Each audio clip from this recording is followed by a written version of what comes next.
monde est bien sustentée. Et puis, ben, pour digérer ensemble, on va poursuivre avec ce panel, ce deuxième panel en fait de l'après-midi, qui, alors on a 3 conférencières qui vont discuter autour du thème « Quelles sont les élites du champ de la justice pénale internationale ?» Alors, un sujet qui va être extrêmement intéressant, je suis certaine.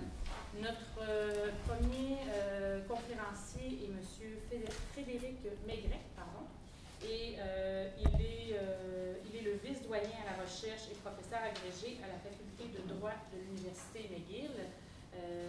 Et il va nous parler, sans plus tarder, de la justice pénale internationale dans une perspective bourdieusienne. Merci beaucoup pour l'introduction. Je me réjouis d'être ici aujourd'hui. C'est une conférence qui me permet de baisser le niveau de mes émissions de gaz carbonique pour l'année. Donc, je trouve ça très bien. Alors, j'avais donné un titre qui était un petit peu un titre temporaire. C'est une réflexion de long terme qui n'est pas une réflexion de sociologue, je dois le dire d'emblée, qui est une réflexion de juriste procédant à l'intérieur du champ de la justice pénale internationale et tentant d'en être l'observateur à distance. J'ai un peu pratiqué dans ce monde-là, mais je l'observe depuis une quinzaine d'années. Donc c'est une approche sociologique light, on va dire, puisqu'elle n'est pas réellement appuyée sur des travaux empiriques, et qui est bourdieusienne en tous les cas. Je ne sais pas si il y a des bourdieusiens orthodoxes parmi vous, en tout cas, qui s'inspirent beaucoup de Bourdieu et de la notion de champ. Comme vous savez, c'est une œuvre c'est développé pendant 40 ans, la notion de champ elle-même a évolué.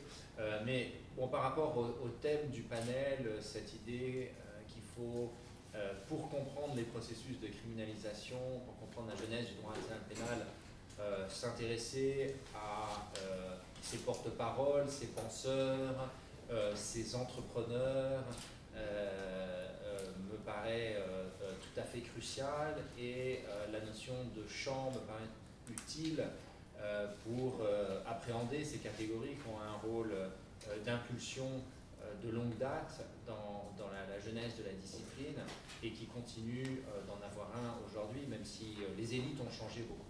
Alors peut-être un petit rappel historique, le droit pénal international, c'est quand même on dit beaucoup que c'est une discipline récente, c'est pas entièrement faux, mais il y a eu tout un travail d'accompagnement des origines du droit international pénal.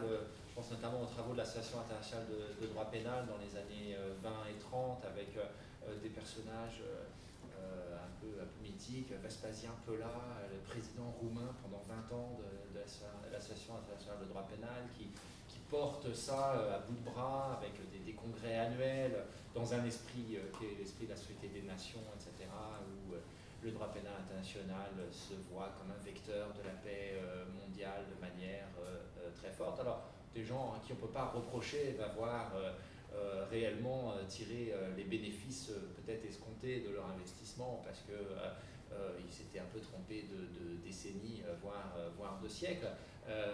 Mais disons, cet investissement des élites, de certaines élites, alors d'une élite particulière, hein, qui est l'élite juridique, cosmopolite,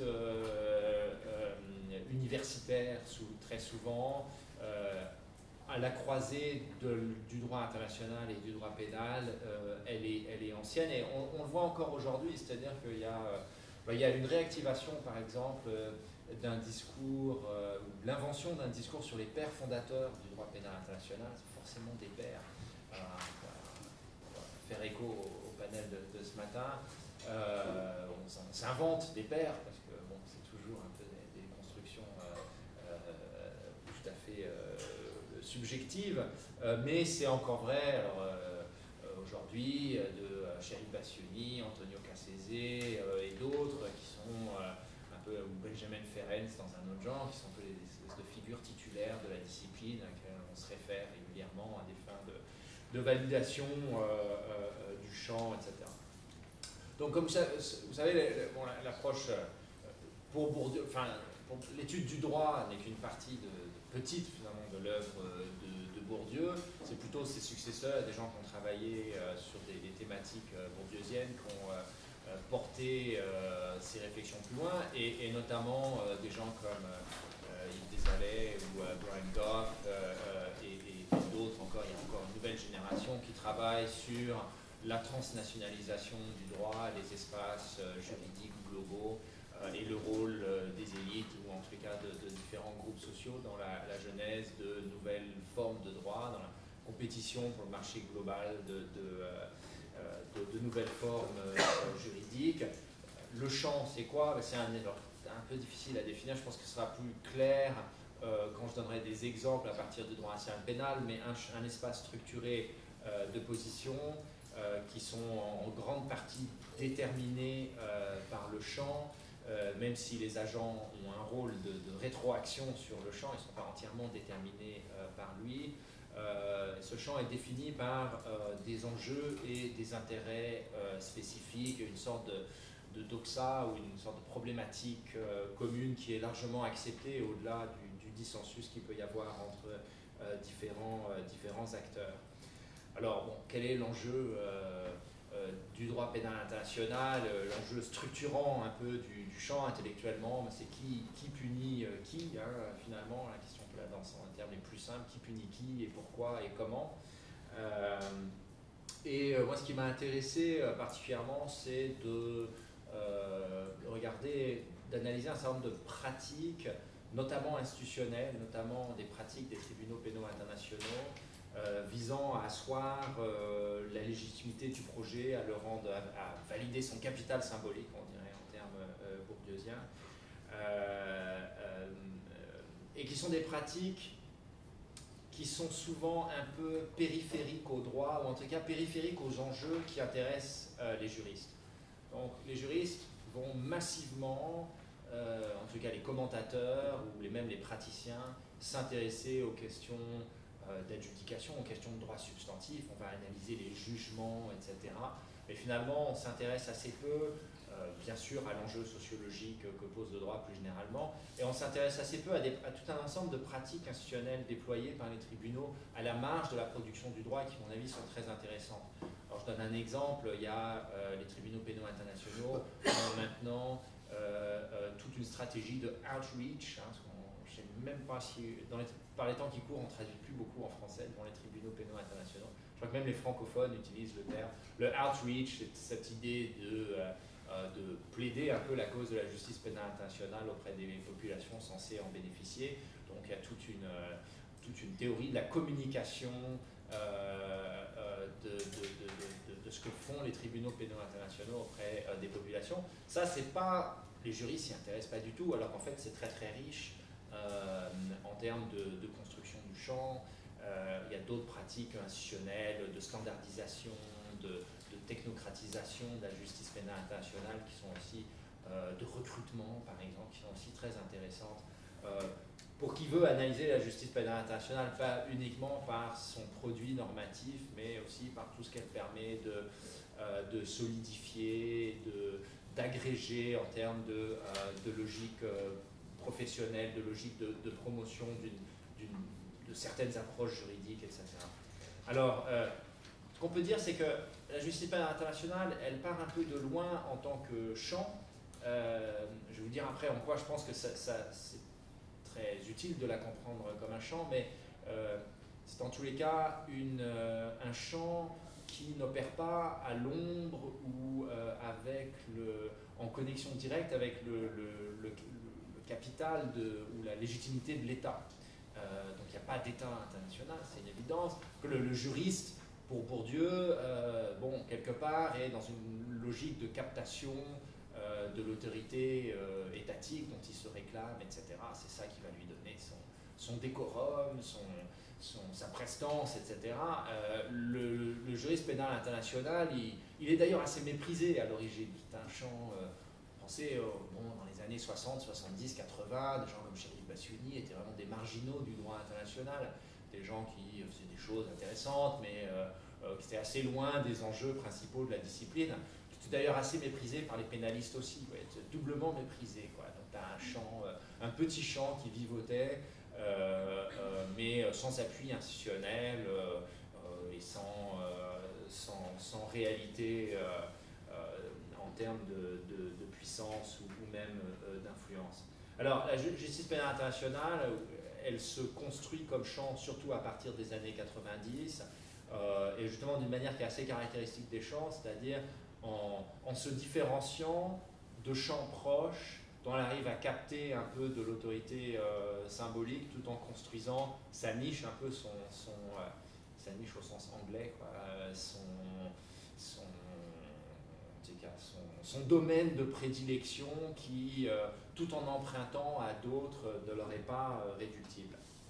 Alors, quelles sont ces disciplines hein, à partir desquelles va émerger la justice pénale internationale?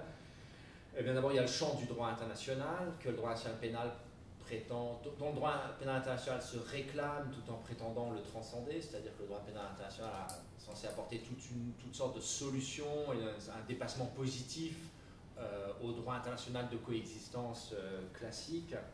Le droit pénal, bien sûr, et là on a des reconversions de gens qui ont fait des carrières au niveau interne, des magistrats, etc., qui tout d'un coup vont voir se créer des débouchés internationaux tout à fait valorisants. Et puis les droits de l'homme comme discipline qui fait un peu le lien entre tout ça. Alors, un peu quels sont les vecteurs, et là je vois que le temps passe vite, de constitution du champ. Un premier vecteur, c'est la socialisation. Donc c'est l'émergence d'une sorte de caste transnationale, des International Criminal Lawyers. D'autres gens ont travaillé sur la manière dont ça se fait avec les gens qui font la justice transitionnelle. Il y a depuis 20 ans l'apparition de gens dont l'allégeance professionnelle principale est au droit pénal international, qui se définissent non plus comme des internationalistes ou comme des pénalistes, mais comme des gens qui sont des juristes pénaux internationaux, avec beaucoup de revolving doors, hein, donc on va passer, par exemple, on va travailler comme stagiaire pour un tribunal pénal international, on va en profiter pour écrire des articles, un petit peu dans plus ou moins sur les jugements qu'on a draftés pour les juges. Ça va permettre d'obtenir un poste de chercheur après dans une des universités qui se spécialise de plus en plus dans ces questions, ou dans le sens inverse, faire valider un capital symbolique acquis dans le système universitaire en devenant sur le tard juge devant un des tribunaux pénaux internationaux. Là, il y a plusieurs cas connus. Voilà, toutes sortes de renvois d'ascenseurs, etc. Et de cooptation. Donc par exemple, il y a des universitaires qui sont un peu des compagnons de route de la justice pénale internationale, qui ont investi beaucoup de leur carrière dans sa promotion et qui en échange reçoivent certains avantages. Il y a un programme de stage, par exemple à la Cour pénale internationale pour les experts. Enfin, il y a toutes sortes et inversement des juges qui sont invités dans des conférences, qui sont sur le International Conference Circuit. Donc ça c'est pour la socialisation. Je pourrais continuer. J'ajouterais aussi des gens qui sont des tribunal junkies, c'est-à-dire des gens qui ont travaillé pour pratiquement tous les tribunaux pénaux internationaux existants, ou des gens qui ont travaillé pour la défense, l'accusation et les chambres, etc. Donc beaucoup comme ça de recyclage de compétences. Une chose bien sûr cruciale, c'est la constitution de capital symbolique. Alors il y a plein de stratégies, par exemple dans la rhétorique qui accompagne les tribunaux pénaux internationaux, le fait de se réclamer des grands précédents de Nuremberg, de Tokyo, etc., la notion de pedigree, on s'inscrit dans une tradition ancienne, voire plus ancienne que ça. La légitimité du droit international, donc traditionnellement tournée vers la recherche de la paix et de la sécurité internationale. On va mettre l'accent, les juristes pénaux internationaux vont mettre l'accent sur le fait que le droit pénal international est un vecteur de paix, de réconciliation, etc. On va se réclamer de la justice transitionnelle, ça c'est un peu dans les années 90, il y a comme une mode autour de ça, dans la justice pénale internationale, en plus d'être juste, en plus d'être pénalement rétributive comme il se doit, en plus d'avancer les droits de l'homme, permet aussi la production de la vérité, la réconciliation, les transitions dans les sociétés post-conflit, etc. Donc ça, c'est un des piliers, je dirais, de la constitution de capital symbolique. Un autre pilier, c'est l'institutionnalisation. Il n'y a rien de tel pour je dirais, jeter des bases disciplinaires qu'une institutionnalisation. Donc c'est une institutionnalisation qui est bien sûr la création des tribunaux pénaux internationaux, qui crée la possibilité de stratégies professionnelles de plus long terme. On se voit devenir une sorte de professionnel à vie de la justice pénale internationale.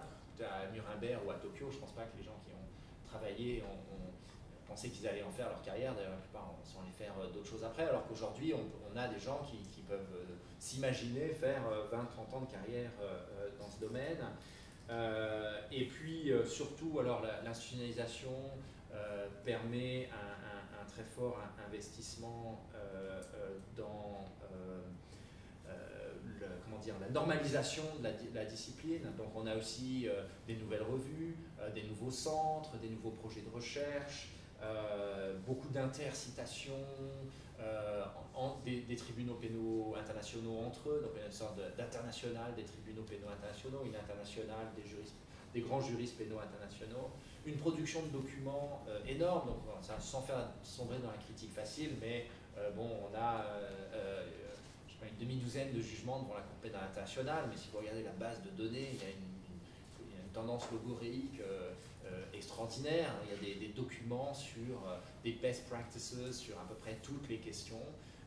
Et donc, quelque part, la justice pénale internationale est constamment en train de se vendre, de se vendre à elle-même, mais de se vendre à d'autres aussi. Alors, autre domaine de renforcement du capital symbolique, ce que j'appelle le constituency building, donc un des ressorts très importants de la valorisation de l'action de la justice pénale internationale consiste à parler pour, donc parler pour la communauté internationale, parler pour les victimes, se réclamer un peu d'une légitimité autre que soi. Les juristes sont bien conscients que vendre un pur produit juridique, ça n'aurait pas beaucoup de succès. Donc il y a un effort de branding là, et surtout d'essayer de faire oublier un peu le moi de la justice pénale internationale au profit de tous ceux que la justice pénale internationale est censée servir et dont elle se présente volontiers comme étant uniquement le serviteur. Donc bien sûr, la référence à la victime est en passe de devenir le grand classique du genre, avec Ocampo qui dit « moi je fais tout ça ». Vous pouvez me critiquer autant que vous voulez, mais moi je fais ça pour la femme victime de violences sexuelles en Afrique. On en a parlé déjà ce matin, mais bon, il y a comme ça une sorte de pathos aussi qui revient assez fréquemment dans ces discours. Alors également un processus de différenciation qui est crucial pour le champ. Le champ, s'il ne veut pas être absorbé par un autre, il faut qu'il montre qu'il fait les choses différemment. En quoi est-ce que le juriste pénal international propose des choses différentes? Et avec qui est-il en compétition finalement? Il est en compétition avec le diplomate traditionnellement, qui lui apporte d'autres solutions à la question de la sortie de conflit. Donc là où les diplomates mettaient en avant la négociation, les compromis difficiles, etc., le juriste pénal international se fait un peu le gardien d'une sorte d'engagement déontologique en faveur de la répression. Là où les tenants de la justice transitionnelle ont quand même une vision, quoi qu'on puisse la critiquer par ailleurs, mais relativement complexe de ce que constitue une transition. Le juriste pénal international, lui, met l'accent sur le primat du rétributif, de la responsabilité individuelle sur tout autre enjeu sociétal ou de transition, etc. Malgré tout, ce qui caractérise la discipline, en tant que champ, c'est au-delà de ces différences, un accord sur les fondamentaux, une sorte de doxa, quelque chose qui est implicite. Donc il y a énormément de débats, ce n'est pas le lieu pour le nier. Il suffit d'ouvrir les grandes revues, de justice pénale internationale, mais en même temps, il y a un peu tout ce que les débats cachent comme consensus relativement massif. Alors, il y a plein de choses dont on peut discuter après, mais par exemple, l'accent est quand même beaucoup mis sur chaque procès pris individuellement, une idée d'équité à l'égard des accusés, éventuellement à l'égard des victimes, mais très peu sur les questions posées de manière un peu lancinante de justice distributive posée par la justice pénale internationale, c'est-à-dire qui est jugé, et surtout qui est jugé plutôt que qui d'autre.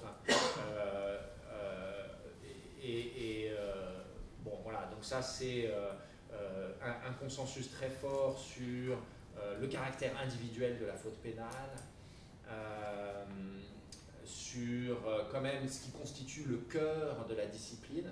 Donc, il y a, par exemple, une construction très forte qui vient de nulle part doctrinalement entre ce qu'on appelle aujourd'hui les core crimes, les crimes centraux et les crimes périphériques, qui a été inventé par la doctrine des juges pénaux internationaux. Alors, d'un côté, génocide, crime contre l'humanité, crime de guerre, agression. Avec l'agression, on y croit un peu moins quand même, pour des raisons qu'on pourra discuter. Et ensuite, tous les autres crimes qui posent pourtant, en termes de mondialisation, etc., enfin, des enjeux conséquents, les problèmes de trafic, les problèmes de corruption, les problèmes d'exploitation de certaines ressources naturelles, etc., qui sont typiquement placés à la périphérie de la discipline. Voilà, et j'ajouterais, alors peut-être pour finir, parce qu'il me reste une seconde, un certain habitus, enfin certaines pratiques caractéristiques du champ, et notamment des règles non explicites. Donc il y a des règles explicites, il y a tout ce qui est dans le droit, et après il y a le know-how, les choses qu'on sait quand on est dans le champ, et que justement on est un peu, on se reconnaît entre gens de bonne compagnie qui savent comment les vraies choses fonctionnent. Donc notamment sur les questions vraiment centrales, c'est-à-dire la stratégie du procureur par exemple, et qui est-ce qu'on va choisir comme accusé, de quelle situation, qui va être stigmatisé, qui ne va pas être stigmatisé. Je dirais un habitus assez caractéristique de la diplomatie ou du politique, c'est-à-dire en fait on voit au plus haut niveau une très grande adresse dans le maniement du rapport aux puissants.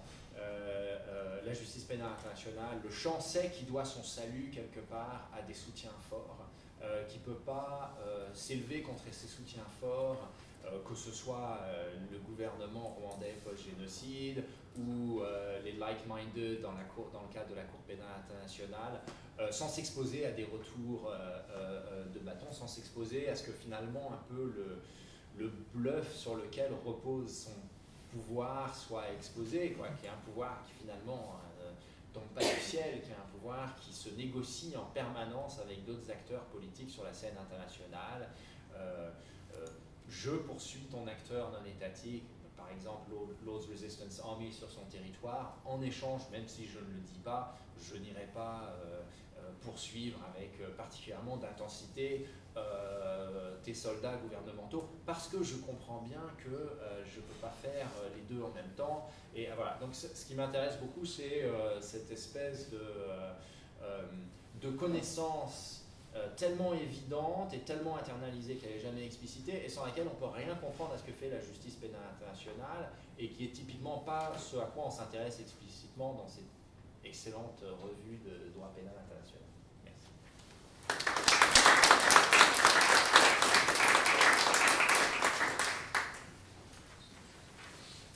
Merci beaucoup, M. Maigret, pour cette excellente analyse sociologique là, sur la constitution du droit international pénal, même qu'on devenait un peu politique là, vers la fin.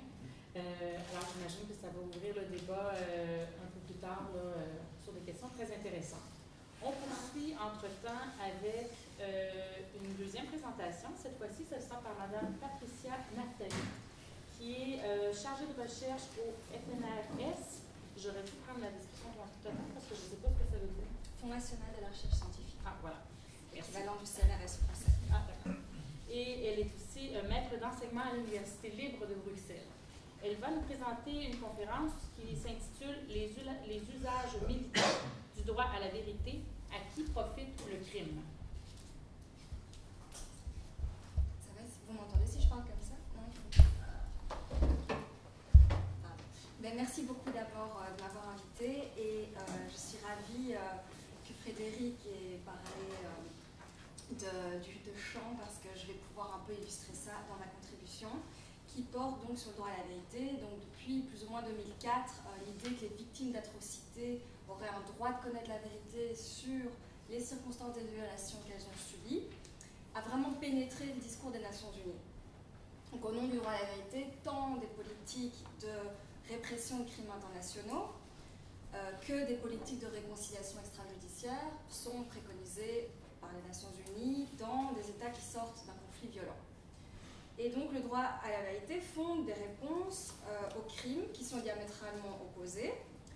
Dans un cas, l'application du droit pénal éventuellement international, et dans l'autre, l'évincement du droit pénal au profit de politiques d'amnistie ou de politiques mémorielles. Et pourtant, la doctrine, les organes de protection des droits de l'homme des Nations Unies, les juridictions aussi de protection des droits de l'homme, concilient ces logiques en affirmant à l'unisson la complémentarité de ces différentes réponses, donc des mécanismes judiciaires et des mécanismes non judiciaires, pour mieux lutter contre l'impunité. Et moi, ce que je voudrais faire, c'est de comprendre comment et pourquoi on est passé d'une relation de concurrence entre les commissions de vérité et la justice pénale internationale dans les années 90 au paradigme de la complémentarité depuis les années 2000. Et quel est le rôle, en fait, que joue la normalisation du droit à la vérité là-dedans? Alors, ce que je voudrais montrer, c'est que, la formalisation du droit à la vérité en droit international, en fait, ce n'est pas le résultat d'une convergence de ces promoteurs en faveur d'un droit, si vous voulez, maximaliste qui correspondrait à toutes ces facettes différentes de la vérité, vérité judiciaire, vérité non judiciaire, mais qu'en réalité, le droit à la vérité, c'est le produit de mobilisations distinctes, séparées, qui cherchent à avancer chacune leur vision du droit à la vérité, qui serait donc mis en œuvre soit par les commissions de vérité, soit par les procès, les tribunaux pénaux, internationaux ou autres. Donc je vais d'abord voir qui sont les entrepreneurs du droit à la vérité auprès des organes des Nations Unies. Je vais me limiter à ça aujourd'hui. Et en quoi est-ce qu'on peut dire que les visions qui sont défendues de ce droit à la vérité sont plutôt traversées par des tensions. Et puis ensuite, dans un deuxième temps, j'essaie de suggérer des hypothèses et des pistes d'explication pour comprendre pourquoi ces mobilisations concurrentes ont fini par s'accommoder, si vous voulez, les unes des autres, en se ralliant à la théorie de la complémentarité. Alors d'abord, qui est derrière l'institutionnalisation du droit à la vérité au sein des Nations Unies? On trouve donc des acteurs qui cherchent en fait à faire du droit à la vérité un fondement normatif pour légitimer leurs pratiques. Et donc d'un côté, on a des promoteurs de commissions de vérité en tant qu'outil générique de pacification des sociétés post-conflit, et en particulier l'International Center for Transitional Justice, l'ICTJ, qui est donc la première ONG internationale fondée à New York en 2001, qui est spécifiquement dédiée à la promotion des mécanismes de justice transitionnelle et à la diffusion globale de commissions de vérité et d'autres mécanismes de recherche de la vérité. Alors cette ONG internationale, elle a été fondée par des anciens membres de la Commission de vérité et réconciliation sud-africaine. Donc il y a Alex Borein qui était le vice-président de la Commission sud-africaine, qui était un ancien leader religieux, qui s'est associé à Paul Van Zyl, qui était lui secrétaire de la Commission de vérité et réconciliation sud-africaine. Et donc ces anciens membres de la Commission sud-africaine se disent on va promouvoir ce projet au niveau international, et ils se sont alliés à Priscilla Heiner, qui est, si vous voulez, la première spécialiste des commissions de vérité, qui a essayé de comparer les différentes commissions de vérité qui avaient été établies jusqu'à présent, et qui a essayé de rationaliser en fait ces différentes expériences en un seul modèle, si vous voulez, donc qui a beaucoup contribué à la théorisation des commissions de vérité. Et alors de l'autre côté, on trouve des acteurs de la justice pénale internationale, et qui sont plutôt partisans de la répression absolue des crimes, et qui tentent, eux, de vraiment tirer le droit à la vérité dans le giron du droit pénal et des tribunaux pénaux internationaux, et qui sont d'ailleurs plutôt historiquement associés à des mobilisations qui ont tenté de délégitimer les amnisties en droit international. Donc par exemple, derrière les rapports du Haut Commissariat des droits de l'homme des Nations Unies, on retrouve Federico Andreu Guzman, qui est un juriste colombien, qui a travaillé à la Commission internationale des juristes, qui a amené le droit à la vérité à la Cour interaméricaine des droits de l'homme et qui a vraiment défendu une vision judiciaire du droit à la vérité qui serait à même de délégitimer les amnisties. Et pour l'ICTJ, donc du côté des promoteurs des commissions de vérité, pourquoi est-ce qu'ils sont intéressés par le développement du droit à la vérité? C'est parce que ce concept apparaît vraiment comme un fondement normatif idéal pour essayer, d'une part, de consolider le champ de la justice transitionnelle et son émergence comme nouvelle pratique professionnelle internationale, et d'autre part, pour essayer de redéfinir les commissions de vérité comme des instruments de lutte contre l'impunité. Et ça, c'est important parce que jusqu'à cette commission de vérité sud-africaine qui avait été établie en 1994 pour enquêter sur les abus commis sous l'apartheid, les commissions de vérité établies précédemment en Amérique latine étaient perçues comme des substituts à la justice pénale parce qu'elles étaient mises en place par des gouvernements qui cherchaient à éviter la tenue de procès pénaux contre les anciens responsables de violations des droits de l'homme et de disparitions forcées. Et donc, du coup, les commissions de vérité étaient critiquées par une partie de la communauté de défenseurs des droits de l'homme et par les partisans de la justice pénale internationale comme instrument d'impunité. Puis arrive cette commission de vérité sud-africaine et à ce moment-là, les commissions de vérité acquièrent, si vous voulez, une nouvelle légitimité morale parce qu'elles vont être réinterprétées par ces défenseurs comme vraiment l'emblème d'une justice restauratrice. Sandrine Lefranc parle beaucoup de ça dans ses travaux. Une justice restauratrice qui serait plus attentive aux besoins des victimes, à la nécessité de reconstituer le lien communautaire, etc. Mais ça, c'est insuffisant pour convaincre les défenseurs de la justice pénale internationale de la légitimité des commissions de vérité, d'autant que celles en Afrique du Sud pouvaient octroyer directement des amnisties. Alors du coup, si je prends deux membres éminents de Human Rights Watch, Kenneth Roth et Reed Brody,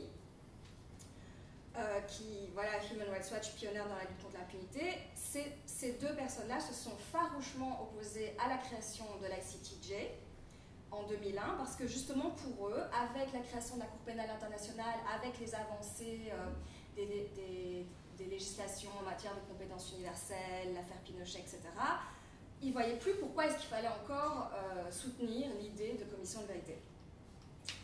Du coup, un des intérêts majeurs pour l'ICTJ, c'est d'ancrer les commissions de vérité dans le registre du droit international, notamment en les raccordant au droit à la vérité.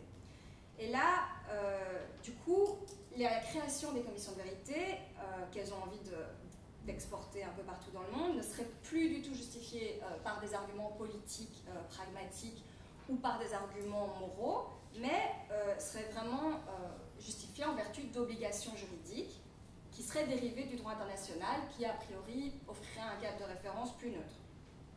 Cette évolution est très visible dans les rapports du Haut Commissariat des droits de l'homme aux Nations Unies et dans les rapports du secrétaire général des Nations Unies, qui reconnaissent en effet aujourd'hui les bienfaits génériques des commissions de vérité et qui les reconnaissent comme instrument de lutte contre l'impunité.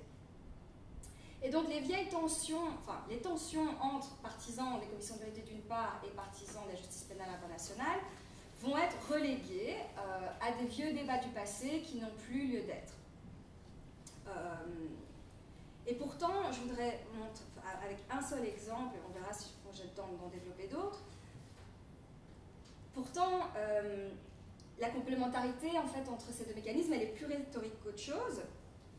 Et on le voit notamment parce que quand l'ICTJ, en 2003, va à des consultations avec le bureau du procureur de la Cour pénale internationale, et qu'ils essayent de faire pression sur Moreno Ocampo pour qu'il interprète son mandat dans le sens, pour qu'il l'interprète, l'article 53, paragraphe 2A, je crois, prévoit que le procureur de la Cour pénale internationale peut abandonner, renoncer à l'ouverture d'une enquête si c'est dans les intérêts, s'il estime que c'est dans l'intérêt de la justice.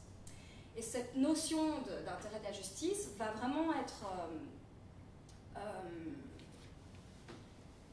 investie par la ICTJ, qui veut que soit reconnu un broader justice, c'est-à-dire une justice qui permettrait à ces commissions de vérité de se maintenir. Et donc on voit Marieke Virda, notamment donc de la ICTJ, qui demande au procureur de renoncer à ouvrir une enquête au cas où une commission de vérité serait déjà mise en place en disant voilà, peut-être que c'est pas possible maintenant de faire plus, mais plus tard, merci beaucoup, mais plus tard ça n'empêchera pas la tenue de procès pénaux éventuels.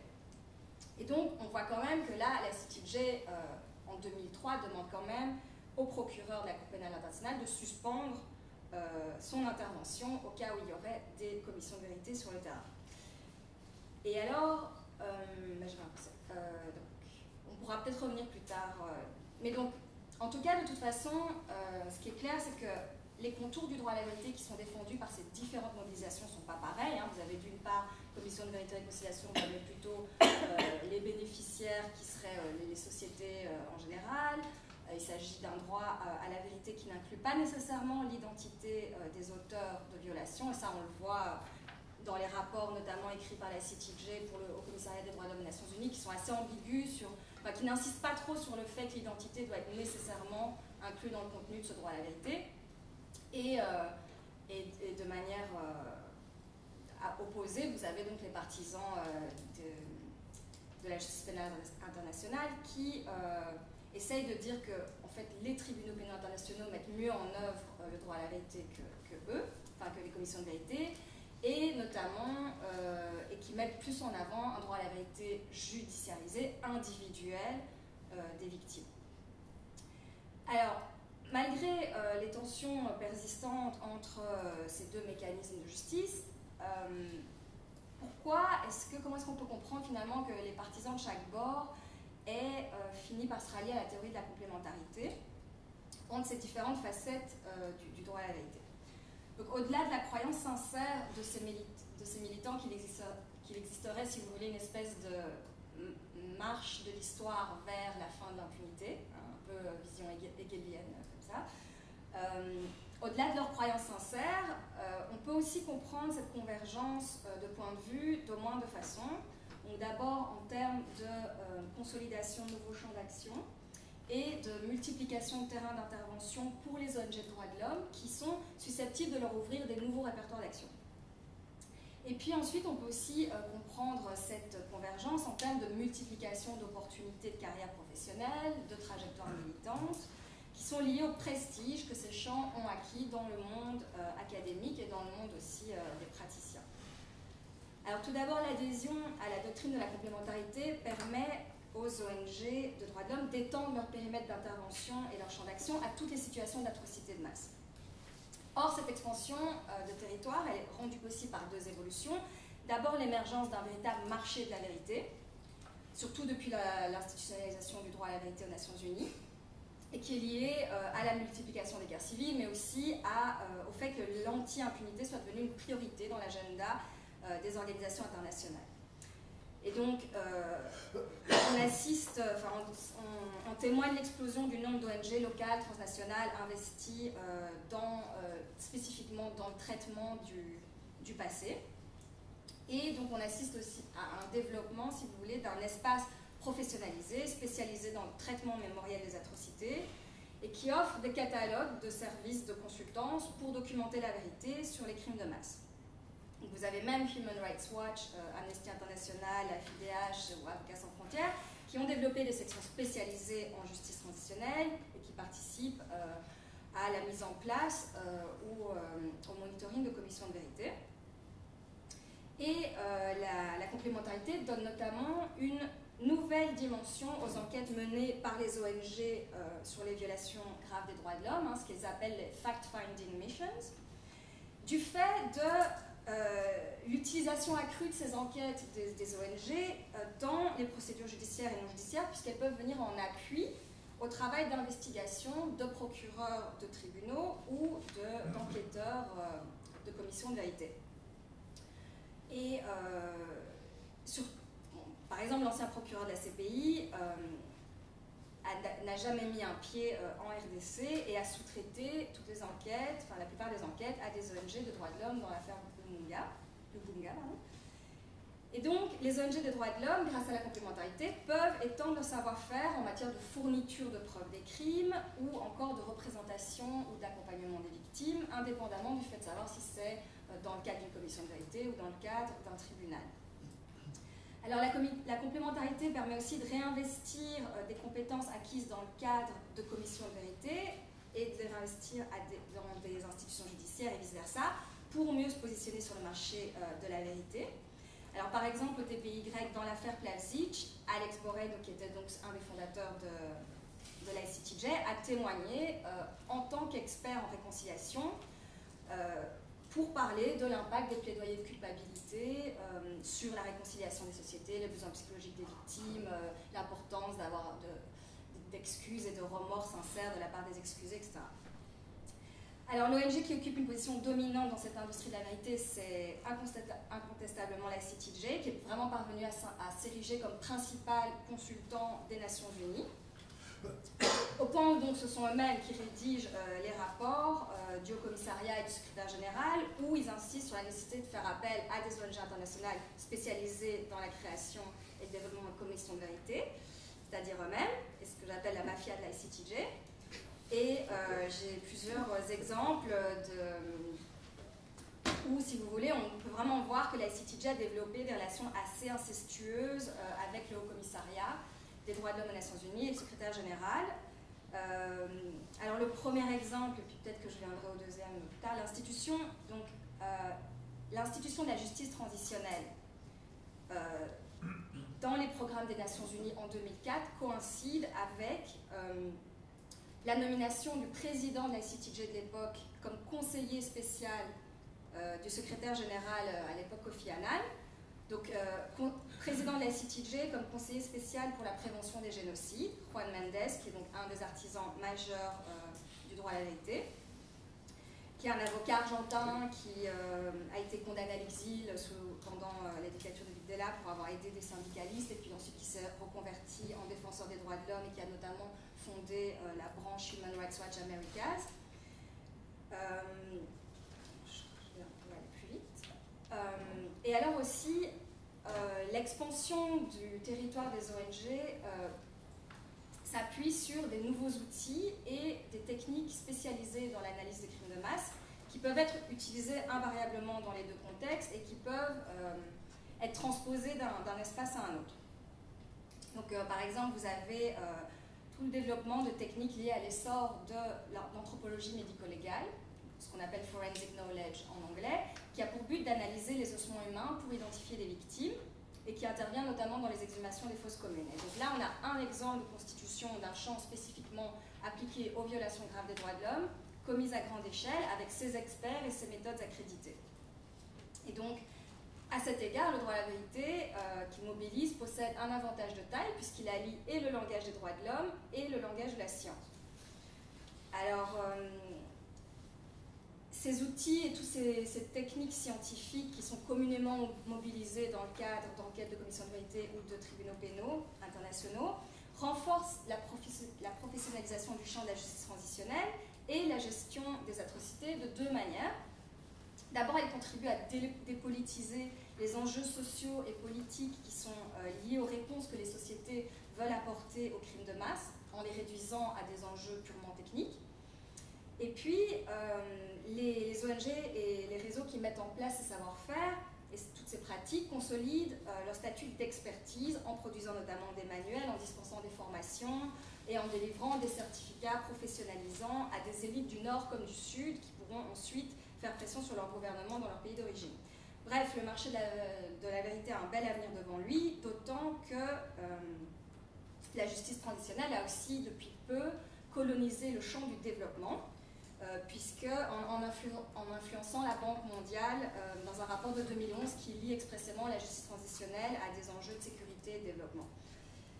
Donc,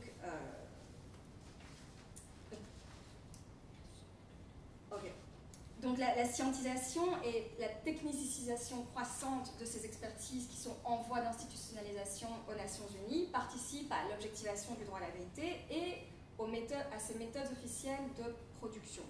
Et en retour, la formalisation du droit à la vérité permet à des acteurs en marge du champ juridique, justice transitionnelle, anthropologie médico-légale, d'investir le champ des droits de l'homme. Alors, pour terminer, il faut aussi comprendre l'adhésion à la cause de la complémentarité à la lumière des nouvelles opportunités de carrière qui s'ouvrent à ces partisans et aussi aux possibilités de reconversion professionnelle dont Frédéric parlait, qui permettraient aux élites juristes, juridiques de migrer d'un secteur vers un autre secteur. D'autant plus que les carrières dans la justice pénale internationale sont relativement limitées, assez dépendantes de la création de tribunaux ad hoc qui a duré... Ouais, bon.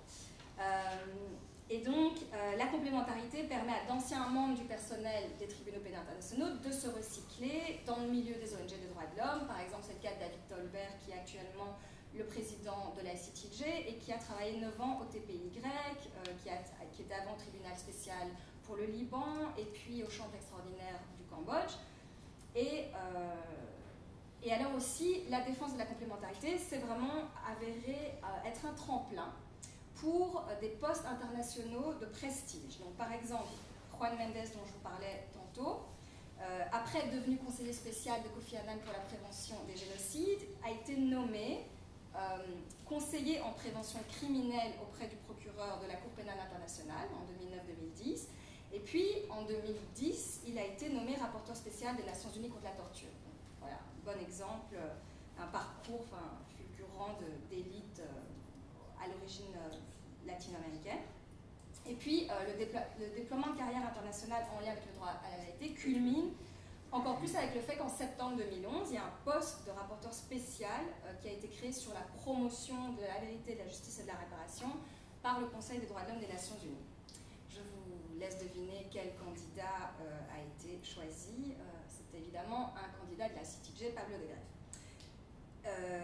Et alors enfin, mais vraiment brièvement, la complémentarité permet aussi de siéger dans des comités de direction de plusieurs ONG qui offrent leur expertise dans les deux secteurs ou dans des comités de revues scientifiques prestigieuses. Je dois terminer. Donc voilà, donc, si vous voulez, la réconciliation de toutes ces facettes du droit à la vérité sont le résultat de différentes mobilisations et permettent de faire un pont entre différents champs, droit pénal international, droit de l'homme, champ du développement, champ d'anthropologie médico-légale. Et donc, cette adhésion à la complémentarité s'explique par des stratégies d'alignement et de développement d'opportunités professionnelles. Je terminerai juste par une phrase que j'aime beaucoup de David Rief, qui dit « No century has had better norms and worse realities ». Et donc, à cet égard, voilà, le droit à la vérité, c'est une norme parfaite en théorie, puisque de manière rhétorique, les procès pénaux pourront toujours avoir cours après la mise en place de commissions de vérité. Mais voilà, ce que j'essaie de montrer, c'était que la formalisation de ce droit à la vérité était traversée par des logiques militantes et professionnelles assez différentes.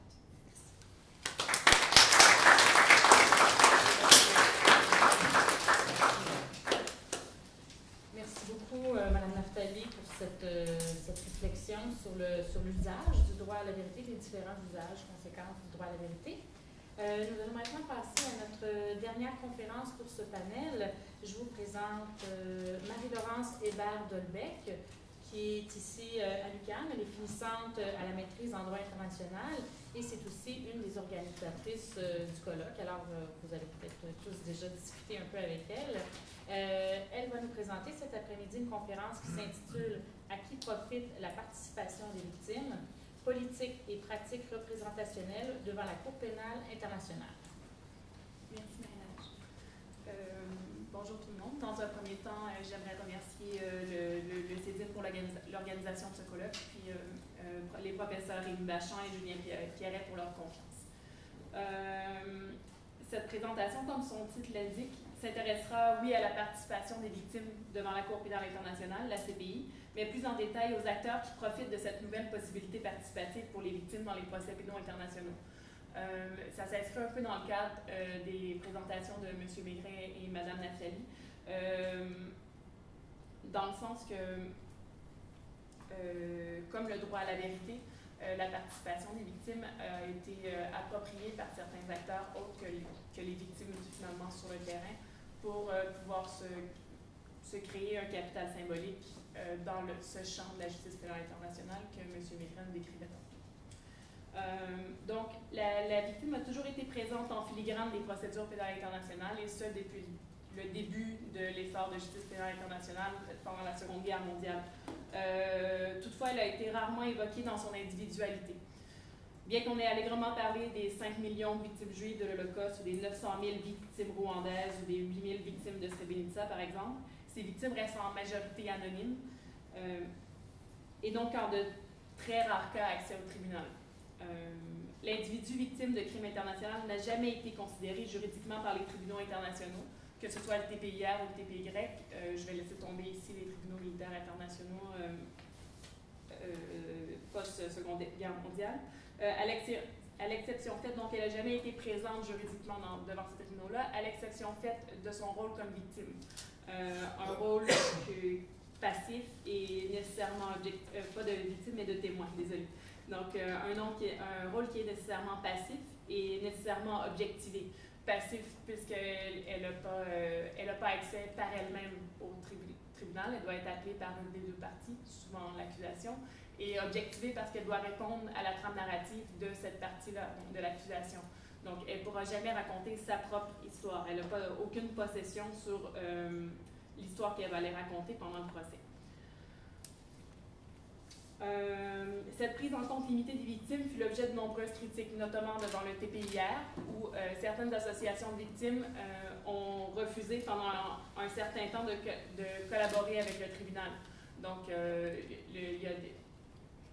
ça a créé certaines tensions, notamment parce que, comme les conflits, les nouveaux conflits, contrairement à la Seconde Guerre mondiale où les nazis avaient tout documenté, le conflit rwandais et le conflit yougoslave avaient peu de preuves documentaires. Donc, les tribunaux devaient se baser presque uniquement sur de la preuve testimoniale. Et lorsque les victimes, devant le tribunal à Arusha, ont dit ben, « non, on ne vient plus », le tribunal est obligé de porter une certaine attention aux victimes. Puis c'est en réponse à ces critiques-là, parallèlement aussi à l'émergence d'un mouvement en faveur des victimes, tant au niveau national que transnational, que la Cour pénale internationale leur accorde ce qui semble être maintenant une place de choix, ou du moins novatrice. La notion de victime est une notion transversale du statut de Rome. On en fait mention plus d'une quarantaine de fois, et ce, dès le préambule. Les victimes s'y voient octroyer un droit à la protection, à la participation et à la réparation. Ici, c'est toutefois le droit à la participation qui nous intéresse plus spécialement. Prévu par l'article 68.3, ce droit semble vouloir concrétiser la victime comme une actrice à part entière des procédures avec des intérêts qui devront être représentés. L'espace participatif, ainsi créé, si on peut le décrire ainsi, est toutefois ponctué d'indétermination. Les dispositions statutaires et réglementaires qui l'encadrent constituent des lignes directrices qui sont laissées à une entière discrétion judiciaire. Les concepts contenus, entre autres, dans l'article 68.3 d'intérêt personnel, de vue et préoccupation et de stade approprié de la procédure restent profondément ambigus. La jurisprudence, à cet égard, demeure donc un work in progress, si on peut dire. Brièvement, la Cour a décidé jusqu'à maintenant, et de manière peu cohérente, mais de manière très volumineuse, la quantité de documentation que la Cour a produite qui a rapport à la participation des victimes est assez impressionnante.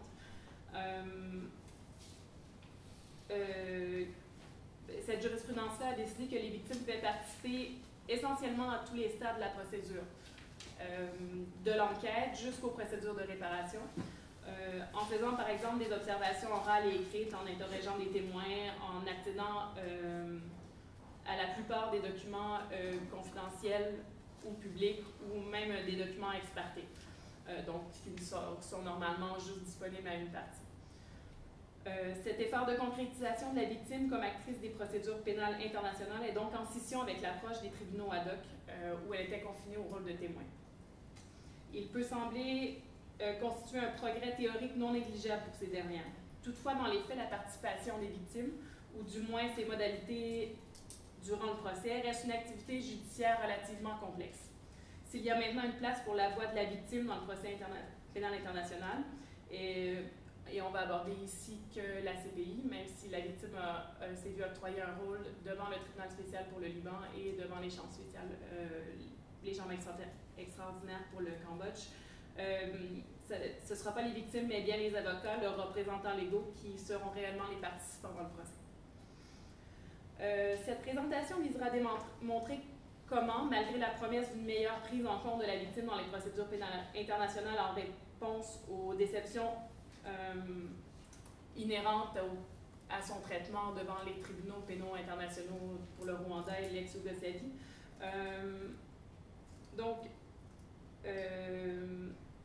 Ça visera à démontrer que l'évolution de la jurisprudence de la CPI, en ce qui a trait à la participation des victimes et ses pratiques représentationnelles, a contribué à un retour à une victime un peu abstraite, comme la victime chiffrée dont on parlait devant le tribunal pour le Rwanda ou devant le tribunal pour l'ex-Yougoslavie. Et le retour à une abstractisation de cette victime-là ouvre ainsi tout un univers argumentatif à l'usage de qui, c'est ce qui n'est pas clair. Ce qui est clair, c'est que les victimes individuelles s'en trouvent dépossédées. Donc les victimes individuelles n'ont pas vraiment accès à la CPI finalement. Dans un premier temps, nous verrons comment les politiques représentationnelles, soit la manière dont les victimes sont choisies ou sélectionnées, puis les pratiques représentationnelles, donc la manière dont elles sont représentées, diluent leurs intérêts individuels au profit d'intérêts généralisables, donc, pour reprendre les mots de la Cour. Dans un deuxième temps, nous constaterons que tout le schéma créé par les auteurs du statut de Rome et les divers règlements crée un espace, voire un univers argumentatif dont les victimes individuelles ne sauront donc s'emparer, qui devient ouvert pour le moment pour d'autres acteurs. Cela nous amène premièrement à nous demander ce qu'est une victime, ou plus spécifiquement, qui est victime. En son sens ordinaire, une victime est celle qui a subi un mal, un dommage. Bien sûr, la définition offerte par le cadre réglementaire de la CPI est beaucoup plus limitée, voire limitante, comme nous le verrons plus tard. Par ailleurs, le choix du terme victime par les auteurs du statut de Rome est souvent critiqué. Plusieurs auteurs, notamment Adam Branch ou Mako Mutua, y voient un terme péjoratif qui réfère à un être innocent, vulnérable, qui a souffert d'un événement catastrophique, mais qui manque de compétences pour s'en sortir. L'utilisation du terme victime, pour certains, est un premier indice de ce retour à la victime abstraite, donc à la victime qui n'a pas vraiment de pouvoir, puis qui ne pourra pas prendre possession de l'espace participatif qu'il y a devant la CPI. Un deuxième indice de l'abstraction de la victime, c'est le choix ou la sélection politique des victimes qui vont être représentées devant la Cour. C'est l'application pratique de la règle 85. Donc la règle 85, c'est la règle qui définit la victime, qui constitue à notre sens le premier obstacle à la concrétisation promise de la victime comme acteur de la justice pénale internationale, ou autrement dit, un premier indice de son abstraction. Le processus de sélection des victimes devant participer devant la CPI agit un peu comme un entonnoir, servant à déterminer quelles sont les victimes pertinentes à l'activité judiciaire de la CPI. Car si l'on réfléchit en dehors du champ de la justice pénale internationale, tout le monde ou presque peut se considérer victime, surtout dans les régions en situation de conflit ou post-conflit. C'est toutefois la reconnaissance juridique en l'espèce par les CPI qui déterminera quelles sont les voix qui seront entendues. Ainsi, une présumée victime devra, en premier lieu, avoir subi un préjudice du fait d'un crime parti au vocabulaire du droit pénal international, car ce n'est pas toutes les causes de victimisation qui sont considérées comme des crimes internationaux. De ce fait, seules les victimes d'un crime relevant de la compétence de la Cour pénale internationale, donc un crime de guerre, un crime contre l'humanité ou un crime de génocide, et éventuellement peut-être un jour du crime d'agression, pourront présenter leurs vues et préoccupations.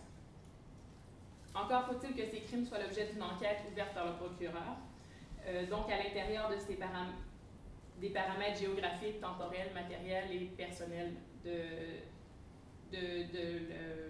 l'enquête du procureur. Donc, essentiellement, quand le procureur ouvre une enquête, il détermine un laps de temps précis avec un territoire géographique précis, des crimes et les personnes donc accusées. Puis la victime, pour pouvoir être reconnue comme victime dans un tel procès, va devoir répondre, être dans ce paramètre-là, dans ces paramètres-là. De plus, les juges peuvent aussi exercer un pouvoir de limitation d'accès à la qualité de victime participante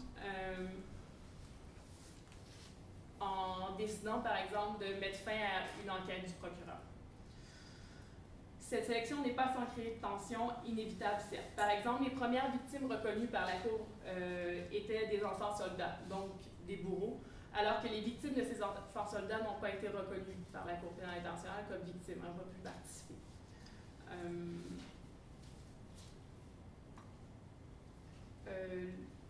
Ce choix des victimes implique aussi que ces dernières seront a priori au courant de cette possibilité qu'elles ont participé et de leur éligibilité à devenir victimes participantes. Cela en tant que la Cour ou encore une organisation intermédiaire qui l'aide à faire le pont avec les victimes soit présente au bon lieu, au bon moment. Aussi, faut-il passer à travers un processus administratif de moins en moins complexe. La Cour évolue tranquillement je vais expliquer plus tard, mais qui implique encore pour la plupart des situations, des affaires, la complétion d'un formulaire de 7 pages. Un formulaire qui était autrefois de 17 pages, qui est disponible seulement en français ou en anglais.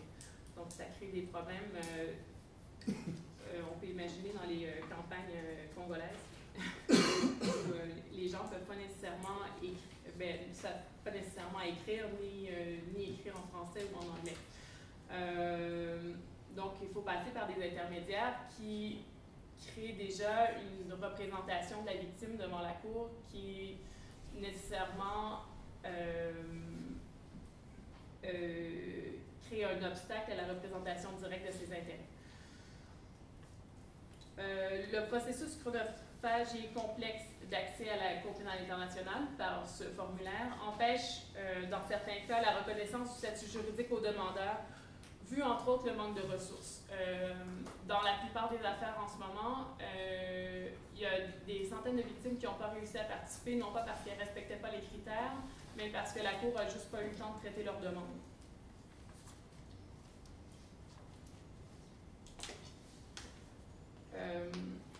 Si une tendance semble se dessiner en faveur d'un processus de collectivisation des demandes, donc qu'une seule demande soit présentée pour un certain nombre de victimes, afin de réduire, entre autres, le fardeau de la Cour à cet égard.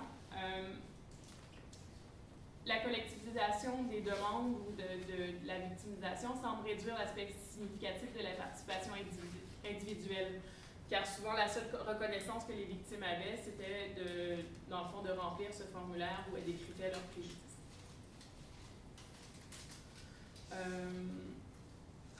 Donc, un deuxième indice de l'abstraction de la victime, c'est l'évolution de la jurisprudence en ce qui a trait à la représentation légale. Donc, le règlement de procédure et preuve indique que les victimes sont libres de choisir leur représentant légal. Rapidement, toutefois, dans l'histoire jurisprudentielle de ces pays, les juges ont décidé qu'il ne s'agissait pas là d'un droit absolu. Face à la complexité du droit pénal international, substantif et procédural, l'autoreprésentation relèvera de l'exception, d'autant plus que la jurisprudence précoce de la CPI s'entend pour dire que les victimes représentées par un avocat auront plus de droits ou du moins accès à plus de modalités de participation que les autres. À la lecture du règlement, on se rend compte que la représentation légale commune, donc la représentation légale de plusieurs victimes par un seul représentant, semble plutôt facultative. Or, il fut rapidement clair que, vu le nombre de participants et participantes potentiels, une représentation sur une base individuelle serait impossible. La représentation légale commune devenait ainsi la situation idoine, vu les cas typiques de victimisation de masse traités par la Cour. La Cour de l'affaire Katanga, en 2007, verra la représentation légale commune comme le salut de la conciliation entre l'exigence d'un procès équitable et la participation significative de la victime.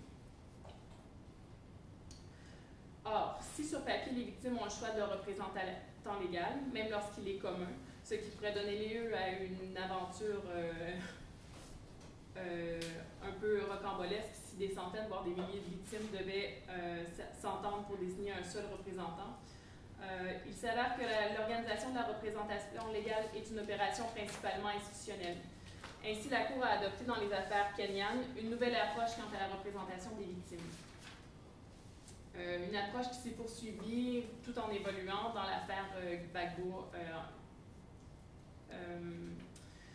Ainsi, dans ces affaires-là, la Cour a décidé qu'elle désignait maintenant un représentant légal commun qu'elle choisissait elle-même au tout début des procédures. Ce qui implique que les victimes ont aucun mot à dire maintenant sur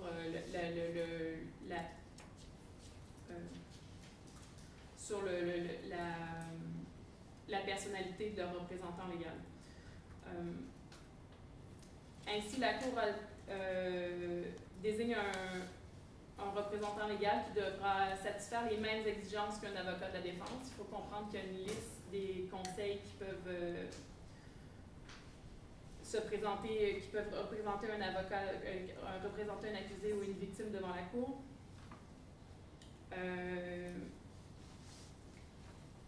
Donc, cet avocat-là va devoir avoir 5 ans d'expérience ou encore être un professeur de droit pénal international. La Cour a émis certains autres critères quant à sa décision sur le choix d'un représentant légal, soit qu'il devra adopter une approche centrée sur les victimes, à savoir ce que cela représente, faudra déterminer. Il doit avoir une certaine connaissance du terrain.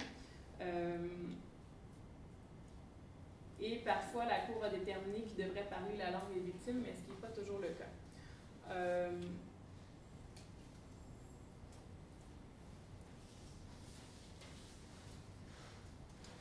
Le principal problème avec la représentation légale commune s'inscrit en 2 temps. Dans un premier temps, en indiquant une préférence institutionnelle d'organiser le moins de groupes de victimes possible par affaire, la Cour dilue la multiplicité des intérêts victimaires en affirmant que l'atteinte à la justice est un intérêt commun de toutes les victimes. Donc, essentiellement, dans un même groupe de représentation légale, maintenant, on va pouvoir avoir des enfants soldats et des victimes de violences sexuelles qui vont être représentées par le même avocat, des victimes de ces mêmes enfants soldats. L'autre chose aussi, c'est que une fois que la Cour a élu ou désigné un représentant légal, il n'y a pas de possibilité de contestation ni de dénonciation de conflit d'intérêts par les victimes à l'intérieur de ce groupe-là. Donc, il n'y a aucune redevabilité pour le représentant légal commun sur ces actions en cours. Finalement, il faut comprendre que le représentant légal commun est celui qui va poser toutes les actions au nom des victimes devant la Cour, donc qui va interroger d'autres témoins, qui peut déposer de la preuve, ou qui peut avoir accès à toutes les audiences, qui peut avoir accès à tous les documents, mais qui peut aussi appeler ses propres victimes comme témoins ou pour présenter leurs vues et préoccupations. Ça, c'est 2 choses différentes. Donc, si il appelle une de ses victimes comme témoin, celle-ci va pouvoir être contre-interrogée, tandis que si elle présente ses vues et préoccupations, elle ne pourra pas être contre-interrogée, mais ça va être et ça ne pourra pas être considéré comme de la preuve. Donc, le représentant légal commun est responsable de choisir les victimes qui vont pouvoir participer directement, finalement, aux procédures.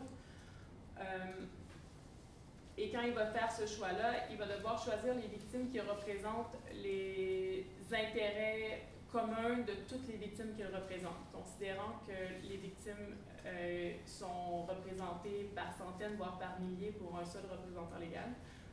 On peut bien penser que les intérêts spécifiques de certains groupes plus vulnérables à l'intérieur des groupes de victimes ne seront donc pas représentés. En conclusion, l'approche adoptée envers la représentation légale commune par la Cour contribue donc au retour à une victime abstraite. Ainsi, en dépit des attentes créées par l'article 68.3, force est de constater un retour à la valeur symbolique de la victime et de sa participation. Il reste qu'un nouvel espace participatif ou argumentatif à l'extérieur de la dichotomie traditionnelle accusation-défense est créé par le cadre statutaire et réglementaire de la CPI et est disponible. Pour l'instant, c'est la CPI, devant l'incapacité ou l'impossibilité des victimes concrètes, individuelles, de s'en accaparer, qui s'approprie cet espace afin, entre autres, de justifier son travail ou non-travail. Ainsi, comme l'a évoqué M. Maigret plus tôt, le bureau du procureur n'a pas hésité à mettre de l'avant le travail de la Cour au nom des victimes ou en faveur des victimes pour répondre aux critiques post-colonialistes à son endroit. Il a aussi évoqué son travail envers les victimes pour justifier, en fait, il a invoqué les intérêts des victimes pour justifier le fait qu'il n'y ait pas d'enquête ouverte en Colombie encore, ou en tout cas en Colombie, en disant que finalement, ce n'était pas dans l'intérêt des victimes d'ouvrir une enquête.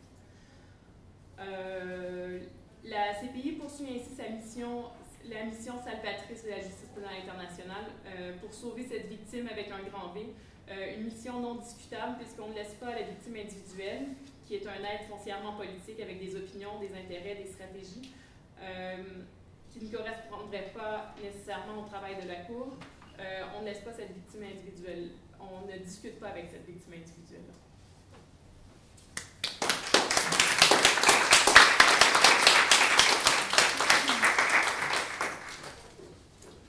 Alors, merci beaucoup, Marie-Laurence, de nous avoir présenté le fruit de tes travaux sur la place des victimes dans le système de justice pénale internationale. Il nous reste maintenant, si je me fie à l'horaire, une quarantaine de minutes pour discuter. Alors, la parole est à vous.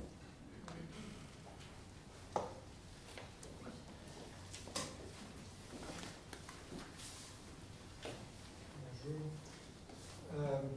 J'ai peut-être une question à poser. Peut-être Marie-Laurence en première. Juste, si Marie-Laurence, tu aurais des commentaires sur peut-être la discrétion du procureur en ce qui concerne les accusations et le rôle des victimes, le droit des victimes à participer aux procédures. Parce que vous savez, dans la fonction représentative de la justice qui est comme le récit de la justice qui est créé par l'action de la Cour pénale internationale, la discrétion du procureur est vraiment un élément clé. La décision qui va être poursuivie.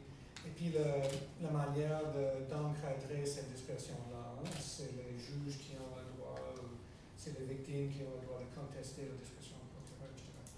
Alors, je trouve intéressant ce débat un peu là. Pour Madame Naftali, j'ai bien dit,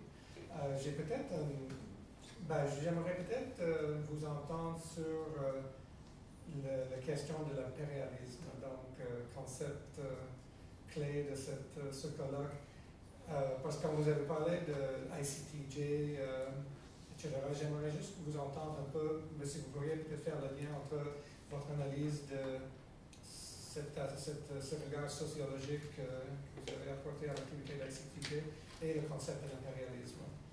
Et notamment, juste en entendant votre présentation, je me suis dit, évidemment, sur le plan méthodologique, on tombe dans une espèce d'approche anecdotique. Si on dit, OK, Juan Mendez, il faisait ceci, cela, évidemment, quelqu'un d'autre peut arriver et dire, écoute, il y a l'avocat sénégalais qui, lui, travaille aussi avec le commissaire, et puis on est dans une guerre d'anecdotes. Et donc, pour échapper de ce genre de dialectique-là, quel genre d'analyse, je dirais, structurelle est-ce qu'on peut amener à l'analyse d'ICTJ pour que ça devienne une véritable analyse, je dirais, d'économie politique, genre. Merci.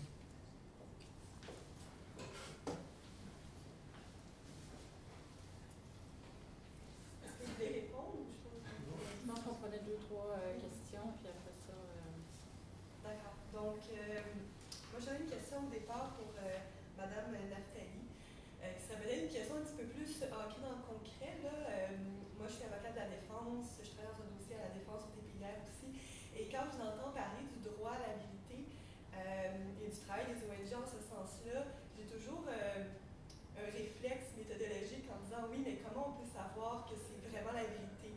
Est-ce qu'il y a ces préoccupations-là d'aller chercher d'une façon méthodologique qui fait en sorte que ce qu'on recueille de ces victimes-là sur le terrain soit vraiment la vérité?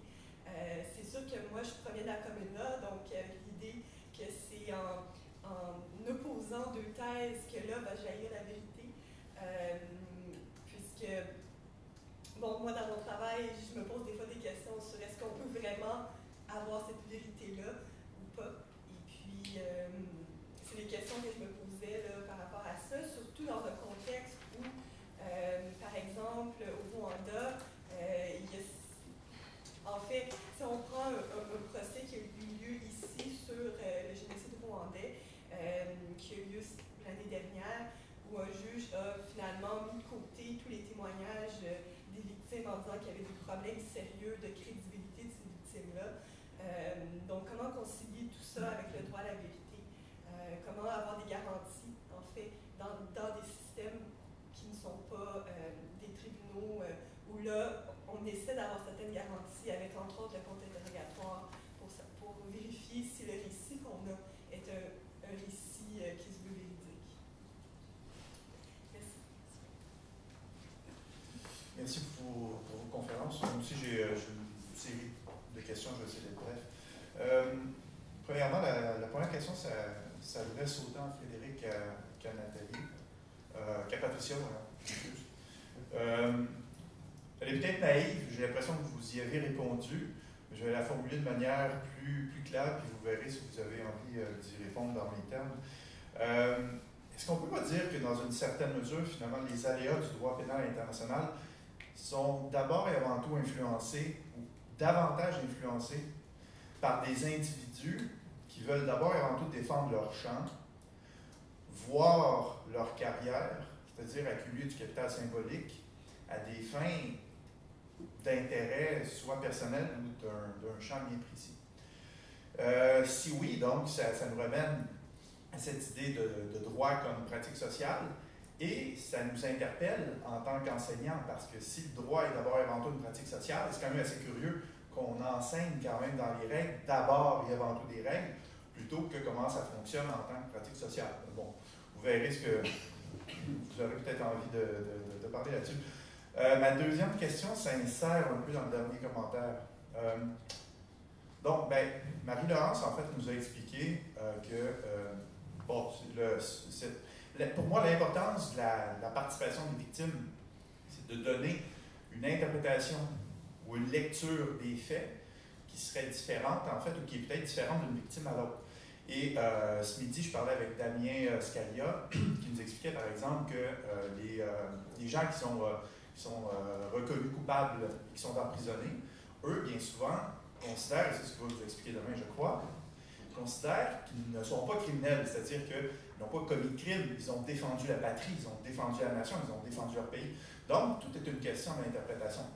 Alors, ma question, en fait, et c'est pour ça que ça s'insère dans le dernier commentaire, c'est que le droit à la vérité existe-t-elle? Si oui, est-elle singulière ou plurielle? Et sinon, ça sert à quoi de parler de droit à la vérité? Voilà. Et dernière question, cette fois-là pour Marie-Laurence. Tu en as parlé un petit peu en conclusion, mais moi, il me semble que j'aurais envie que tu pousses un petit peu plus, que tu répondes un peu davantage en fait à ta question de ton titre, à savoir à qui profite la participation des victimes.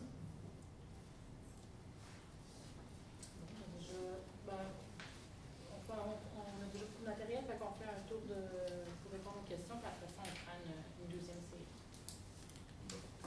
peut-être conférences. rapidement, Rémi, c'est une bonne question que j'essaie de la reformuler dans ma tête. Pardon, tu disais le chant. Oui, les carrières professionnelles, bon, c'est un peu une illustration. Les carrières, on dit Juan Mendes ou Chérif Bassioni. Dans Critique internationale, il y a eu quelques numéros spéciaux sur la justice pénale internationale avec des encarts. L'encart traduit bien l'idée qu'on est conscient que c'est un peu en décalage par rapport au texte. D'une part, ça répond peut-être plus à la question de Bruce. Mais je ne crois pas que l'explication par le chant soit utile pour élucider un peu les déterminants psychologiques ou d'ambition individuelle. Il permet de comprendre comment ces logiques s'insèrent, qui existent bien sûr, individuelles, s'insèrent dans des logiques de chant qui vont plus ou moins valider leur réussite. Et la chose importante, c'est que le chant structure quand même assez largement ses stratégies. Bien sûr, chacun essaie de bien tirer son épingle du jeu. Chaque bon joueur du chant, ayant compris comment il fonctionne, ayant internalisé ses règles, est un peu dans une logique comme ça d'atteinte de ses objectifs. Mais ce qui me paraît plus pertinent, par exemple une analyse en termes de classe, mais pas en termes de classe forcément classique, mais il y a un élément classiste dans la structuration d'élites transnationales qui passe par exemple par la cultivation du droit, mais aussi de certaines formes de parcours typiques. Je ne crois pas que ça ait été fait de manière statistique, mais par exemple la proximité de certaines grandes universités européennes et de la côte est américaine avec des institutions pénales internationales d'élite est évidente, et avec derrière tout ce qu'on peut deviner quand même comme capital culturel, etc. Donc il y a des programmes de stage organisés par certaines des universités les plus puissantes, et puis il y a une valorisation de certains diplômes au détriment d'autres, etc. Donc il y a quand même, ça n'explique pas tout, mais il y a quand même alors ce qui est plus intéressant, et c'est le genre de choses sur lesquelles on a beaucoup travaillé quand on fait 2 années, c'est en quoi ces nouvelles élites remplacent et sont en compétition avec des anciennes élites. Donc là, avec qui est-ce que la nouvelle élite de la justice pénale internationale est-elle en compétition? Ça, c'est intéressant. Avec des élites nationales, par exemple du droit pénal, qui bien sûr existe aussi, même s'il y a beaucoup de tentatives de reconversion d'un know-how national au niveau international. L'exemple le plus clair est disons, la doctrine pénaliste allemande, là, qui voit un nouveau débouché global pour ces idées. Mais enfin, on pourrait la common law, la civil law aussi, sont dans ces luttes. Donc je renonce pas, malgré, je trouve la valeur heuristique des trajectoires individuelles qui permet de montrer comment, quand même, il y a quelques individus qui collectionnent toutes les médailles. Et ils collectionnent toutes les médailles parce que, pas parce qu'ils l'ont particulièrement voulu, peut-être aussi, mais aussi parce que il y a une logique profonde au chant, que eux-mêmes sont instrumentalisés par le chant, parce que un chant qui n'a pas de héros, qui n'a pas de grand ponte, qui n'a pas de père fondateur, etc., et un chant un peu déstructuré. Donc on a beaucoup ces winner takes all, hein, ces gens, je ne veux pas les citer, mais il y en a une demi-douzaine là, qui comme ont dominé vraiment la discipline par leur influence, leur carnet d'adresses, etc. Voilà. Ouais, merci à tous ceux qui m'ont posé des questions. Je vais essayer de répondre. Donc, tout d'abord, par rapport à la notion d'impérial. Vous n'entendez pas, c'est ça? Par rapport à comme ça va mieux? Ouais. Donc, par rapport à la notion d'impérialisme, c'est évidemment une notion qu'on peut beaucoup illustrer avec certaines ONG, notamment la CTJ. Je pense que depuis que les commissions de vérité et réconciliation ont été institutionnalisées comme un modèle de pacification abstrait qu'on peut aller appliquer dans différents contextes de sortie de violence politique, moyennant des micro-adaptations locales évidemment, parce qu'il faut quand même que ça ait l'air un peu légitime. Depuis cette institutionnalisation, il y a un problème de standardisation totale du modèle. Les commissions de vérité sont créées par le haut, même si évidemment il peut y avoir des usages par le bas, par des populations locales, mais j'ai envie de donner un exemple en fait. Récemment, il y a eu une loi tunisienne qui a été adoptée, et cette loi s'appelle la loi sur la justice transitionnelle. Et notamment, donc dans le contexte de la transition de la Tunisie, et notamment cette loi prévoit la création d'une commission pour la dignité et la vérité, quelque chose comme ça. Et donc on peut se demander, mais d'où ça vient, tout à coup une loi sur la justice transitionnelle. Alors on peut commencer à regarder la manière dont les membres de la CITIJ investissent l'espace des médias arabes depuis le printemps arabe et les transitions qui ont eu lieu. Oui, ils préconisent, notamment dans des journaux comme Al Jazeera, le fait qu'il faut regarder des mécanismes de justice plus larges, comme des commissions de vérité, et aussi, évidemment, tout simplement, la CITIJ se targue sur son propre site de l'influence qu'elle a eue, et notamment, elle décrit la manière dont elle a organisé une conférence internationale en Tunisie pour promouvoir les concepts de justice transitionnelle. Et à partir de là, évidemment, il y a moyen de s'appuyer sur des élites locales, souvent qui vont être renforcées par ces processus, par la création de ces commissions de vérité. Donc voilà, je ne sais pas si je réponds à la question, on pourra peut-être revenir, mais donc il me semble que le processus d'impérialisme s'illustre plutôt bien. Alors, pour éviter la guerre d'anecdotes et proposer des analyses structurelles. Alors, moi je pense, en tout cas ce que j'ai fait dans mon travail de recherche, c'est de regarder les mobilisations concrètes d'acteurs qui demandaient à telle juridiction ou telle institution de reconnaître ce droit à la vérité expressément. Et à partir de là,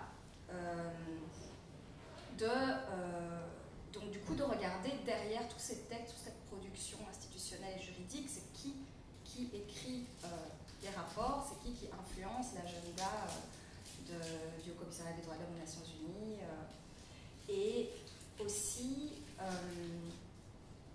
je pense qu'on peut aussi regarder, on peut retracer des évolutions de carrière et de positionnement politique dans les écrits académiques, parce que les promoteurs du droit à la vérité historique sont des personnes qui ont beaucoup écrit et qui dans des publications scientifiques, et et du coup il y a moyen de retracer un peu, par exemple, le fait que Juan Mendez, quand il travaillait chez Human Rights Watch Americas, mais il était plutôt très circonspect à l'égard des commissions de vérité, et il a été un des premiers à demander la justiciabilité du droit à la vérité devant un tribunal pénal en Argentine. Et l'idée, et ça je pense, voilà, l'interprétation, par exemple, l'interprétation juridique qu'on peut faire soi-même de l'amicus curiae qu'il a présenté, montre très clairement que en demandant un droit à la vérité, il se positionnait plutôt dans la tentative de délégitimer les amnisties qui étaient en vigueur en Argentine à ce moment-là et qui empêchaient des enquêtes criminelles. Donc je pense qu'en combinant plusieurs types d'analyses, on peut déduire des tendances. Et bien sûr, il y a les interviews, mais justement, je pense que les interviews, c'est plus compliqué parce qu'il va y avoir toutes des difficultés méthodologiques liées au fait que la position des personnes ont changé, qu'elles n'ont pas nécessairement envie de tout dire. Enfin, bon, voilà. Alors, donc, il y avait Rémi et aussi qui posait un peu la question de qu'est-ce que ça veut dire la vérité. Alors, évidemment, il n'y a pas d'accès à une vérité objective absolue, c'est une fiction, et c'est pour ça que ce qui m'a semblé intéressant dans mon travail de recherche, c'est de regarder qu'est-ce que les acteurs qui mobilisent le droit à la vérité entendent par vérité, et quel type de vérité ils essayent de promouvoir auprès des organes juridiques qui l'ont institutionnalisé. Mais il y a quand même toute une série de régimes de vérité qui ont émergé en lien avec les commissions de vérité, les tribunaux pénaux internationaux qu'on peut commencer à identifier. Il y a la production de beaucoup de manuels sur la manière de documenter la vérité qui sont produites par des ONG droits de l'homme. Il y a des lignes directrices de Lund, je pense, ça s'appelle comme ça, qui ont été adoptées en collaboration avec le barreau international, enfin le barreau qui est proche de la Cour pénale internationale, pour notamment essayer de renforcer la crédibilité des enquêtes menées par les ONG droits de l'homme sur le terrain. Et ces principes et lignes directrices sont nés du constat que ces enquêtes-là étaient de plus en plus utilisées dans des procès pénaux et dans le cadre de travail de commission de vérité. Donc vous avez toute une série de guidelines, de standardisation. J'en ai pas parlé, mais par exemple, donc les experts en médecine, en sciences médico-légales, parce que maintenant on dit sciences médico-légales, alors avant on aurait pu dire anthropologie médico-légale, connaissance, savoir médico-légal. Alors là, il y a toute une série d'acteurs et de réseaux qui, justement, mobilisent un droit à la vérité pour essayer de promouvoir des standards internationaux d'investigation avec des techniques particulières pour notamment exhumer des fausses communes ou pour promouvoir le recours à des banques de données génétiques. Enfin, il y a toute une série d'outils et de méthodes qui sont préconisés et puis institutionnalisés auprès des Nations Unies pour dire, si vous voulez, comment est-ce que on est censé déterrer des cadavres et analyser leur identité. Et notamment, ces efforts-là sont destinés à contourner les limites qui ont été vues dans le recours à les médecins légistes locaux ou l'utilisation de leurs outils. Donc, je pense dans plusieurs champs qui sont liés au droit à la vérité, on peut voir certains régimes de vérité qui émergent, qui peuvent accéder à ce qu'ils peuvent. J'ai encore un exemple, mais par exemple aussi dans les commissions de vérité comme dans les tribunaux pénaux internationaux, vous avez des logiciels qui vont essayer de produire des statistiques sur le nombre de victimes de torture ou de viol, et donc tous ces logiciels et ces manières de traiter l'information influent aussi sur la manière dont on conçoit la vérité. Et c'est une forme de... Si vous lisez plusieurs rapports de commission de vérité et réconciliation, je pense que la ressemblance dans la structure et la manière de présenter les faits ou la vocation à une vérité historique, vous allez voir qu'elle est produite de manière assez semblable. Alors ça peut s'expliquer par beaucoup de choses, notamment par l'emprise croissante des juristes sur ces commissions de vérité.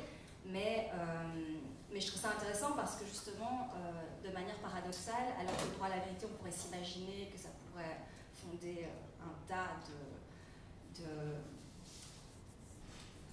de différents savoirs pour essayer d'accéder au plus près à la vérité. Finalement, quand on regarde, en tout cas pour l'instant, il y a très peu de techniques et de savoirs qui investissent ce champ.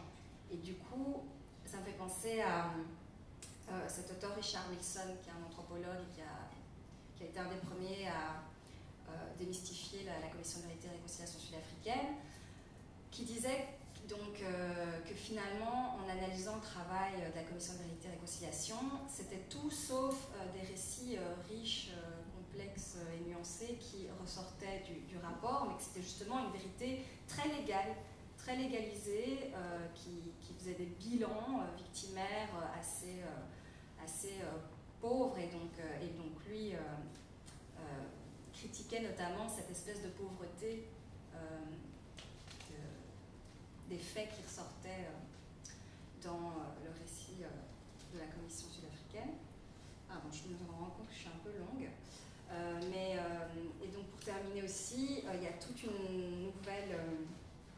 un champ d'expertise qui se développe dans la manière de préserver les archives qui montreraient des violations graves des droits de l'homme. Vous avez dans le marché de la vérité des ONG qui sont spécifiquement, enfin qui ont des programmes spécifiques pour déclassifier les documents. Enfin, il y a toute une série de nouvelles expertises qui émergent et qui ont un intérêt à être institutionnalisées au niveau international. Et donc, ça me fait arriver peut-être à la dernière question. À quoi ça sert le droit à la vérité?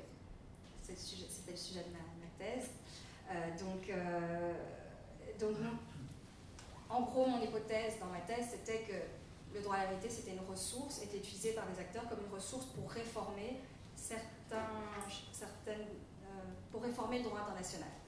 Et plusieurs parties du droit international différents. Donc, à partir de l'analyse des mobilisations d'acteurs,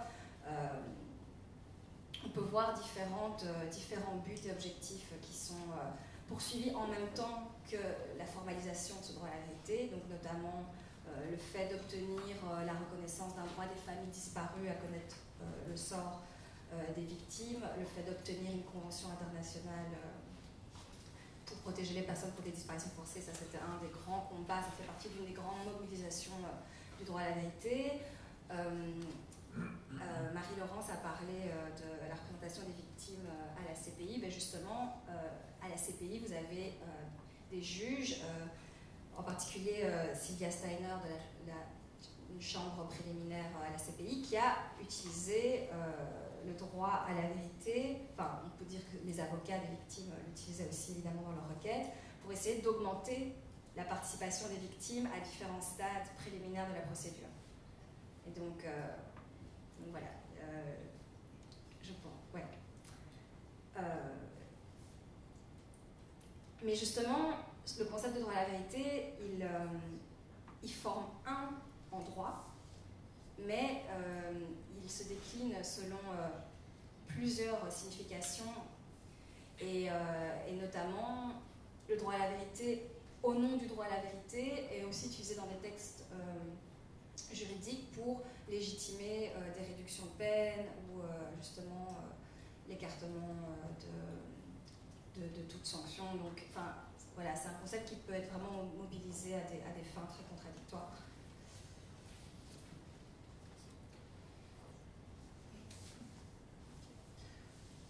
Je vais commencer par répondre à la question de Bruce, en fait, quant à la discrétion du procureur pour le choix des enquêtes, puis le rôle des victimes. Donc, le procureur peut ouvrir des enquêtes proprio mutu, donc de son propre chef, devant la CPI. Il peut ouvrir ces enquêtes-là à partir de renseignements qu'il reçoit de la société civile. Donc, nécessairement de victimes. Son choix d'enquête, théoriquement, se fait selon un critère de gravité.